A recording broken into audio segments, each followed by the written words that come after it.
शिव का रहस्य, एक ऐसी यात्रा जो आपकी सोच बदल देगी।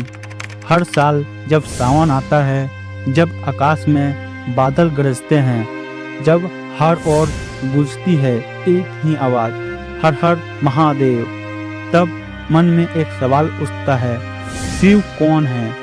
क्या वह सिर्फ एक देवता हैं या योगी हैं, या फिर इस पूरे ब्रह्मांड की सबसे रहस्यमय शक्ति? वह जो सृष्टि से पहले थे, सृष्टि के बाद भी रहेंगे। लेकिन सवाल ये नहीं है कि शिव कौन है, असली सवाल है क्या हम उन्हें समझ पाए हैं? आज हम जानेंगे शिव के उन रहस्यों को जिन्हें न केवल धर्म बल्कि विज्ञान भी धीरे धीरे स्वीकार कर रहा है। एक ऐसी यात्रा जो न सिर्फ जानकारी देगी बल्कि आपकी आत्मा को छू जाएगी। स्वागत है आपका कैलाश छाया में। आइए छाया में छिपे शिव को पहचाने। शिव कोई रूप नहीं बल्कि एक ऊर्जा है। हम अक्सर शिव को एक मूर्ति के रूप में देखते हैं, जटाएं, त्रिशूल, डमरू, तीसरी आंख और शांत चेहरा। पर क्या शिव केवल इतना ही है? नहीं, शिव एक ऊर्जा है, एक चेतना है, एक मौन शक्ति जो हर जगह है। प्राचीन ऋषियों ने कहा है, जब शिव से जुड़े होते हैं तभी सृजन होता है, वरना वह केवल मौन है, शुद्धता चेतना की अवस्था में। विज्ञान क्या कहता है शिव के बारे में? विज्ञान मानता है कि इस ब्रह्मांड की हर चीज में कंपन होता है। यह कंपन सृष्टि की शुरुआत है।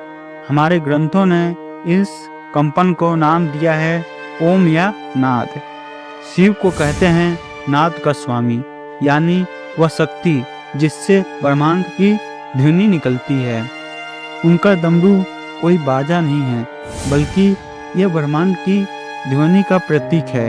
आज के वैज्ञानिक भी मानते हैं ब्रह्मांड की शुरुआत एक मौन अवस्था में हुई और शिव वही मौन है जो सब कुछ होते हुए भी शून्य की स्थिति में है। तीसरी आंख, चेतना का द्वार। शिव की तीसरी आंख सिर्फ एक आंख नहीं है, यह हमारे मस्तिष्क के भीतर स्थित एक चेतना केंद्र का प्रतीक है। वैज्ञानिकों ने इन्हें अन्य दृष्टि कहा है, जहां हम इंसान को सामान्य आंखों से नहीं बल्कि आत्मा से देखने की क्षमता मिलती है। जब शिव ध्यान करते हैं तो उनकी तीसरी आंख खुलती है, तो वह दर्शाता है चेतना की असली शक्ति क्या है।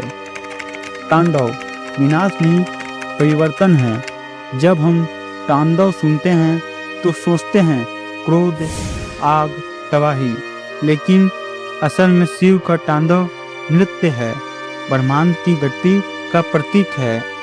शिव की नटराज मूर्ति को देखिए, वह नाचते हैं, एक हाथ में डमरू, दूसरे में अग्नि, एक पैर में अंधकार को दबाए हुए। ये दर्शाता है सृष्टि का जन्म, जीवन की लय और समय का चक्र। विदेश में स्थित वैज्ञानिक केंद्र श्रेन में भी शिव की नटराज मूर्ति लगाई गई है, क्योंकि वहां ब्रह्मांड की ऊर्जा और कणों की गति को समझा जाता है।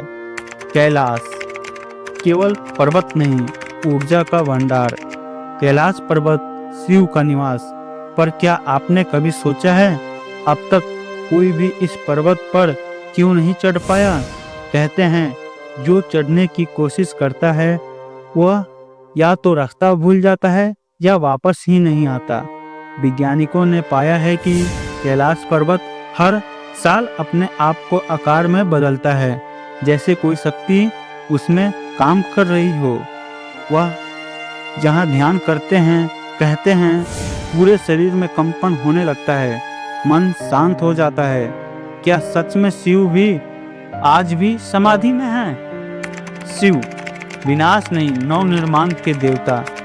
शिव को कहा जाता है संहारक, पर असल में वह विनाश नहीं, परिवर्तन के देवता हैं। जब संसार में कुछ बुरा, गलत और अहंकार से भरा हो जाता है तो उसे मिटाना जरूरी हो जाता है ताकि नया जन्म ले सके। शिव का रौद्र रूप हमें यह सिखाता है कि जीवन ठहरता नहीं, हर अंत एक नई शुरुआत है। शिव, जिन्हें केवल पूजा नहीं जाता, जिया जाता है। जब हम बोलते हैं ओम नमः शिवाय, तो हम केवल शिव को नहीं बुला रहे होते, हम खुद को शिव की अवस्था में ले जा रहे होते हैं। नमः का अर्थ है मैं नहीं, शिवाय का अर्थ है सिर्फ शिव हैं। यह मंत्र हमें अहंकार से बाहर निकालता है, जो हमारी आत्मा को सच्चाई से जोड़ता है। वह सवाल जो आपको झकझोर देंगे, क्या शिव कोई इंसान थे? क्या शिव अब भी कैलाश में समाधि में है? क्या विज्ञान धीरे धीरे शिव को समझने लगा है?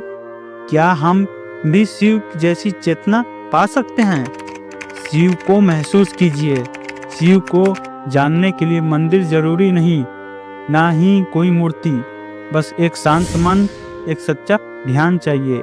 क्योंकि शिव कहीं बाहर नहीं, वह हमारी हर सांस में, हर विचार में, हर चेतना में बसते हैं।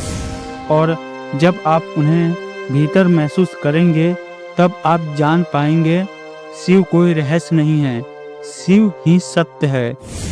अगर इस वीडियो ने आपको कुछ भी सिखाया, कुछ भी महसूस करवाया, तो हर हर महादेव कमेंट में जरूर लिखें।